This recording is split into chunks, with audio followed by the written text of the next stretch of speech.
বন্ধুরা রান্না বান্না তো কমপ্লিট। তো তোমাদের দাদাভাই খেয়ে চলে গেছে, এখন আমি খেতে বসছি। আর খেয়ে মেয়েদের স্কুলে যাব, মেয়ের পিটির ড্রেসটা একটু চেঞ্জ করতে যাব। আর কি রান্না হয়েছে চলো তোমাদেরকে দেখাই।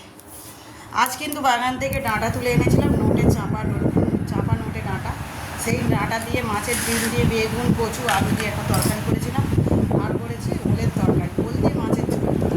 তো এই দেখো বন্ধুরা, যেটা বললাম, তো এই ডাঁটা পুরো গলে গেছে, যেটা খেতে দারুণ ছিল। তোমাদের দাদাভাই একটাই কথা বললে, এতদিন কেন করনি, খেতে পুরো একদম নরম। দেখাই দেখো, কাটতে কেটে যাচ্ছে।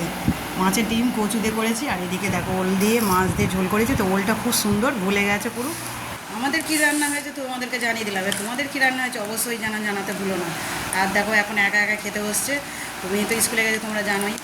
মেয়েকে টিফিনে দিয়েছিলাম, পরে লেবু কিনে এনেছিল তোমাদের দাদাভাই, সেই লেবু দিয়েছিলাম কেটে, আর ডিম টোস্ট করে দিয়েছি।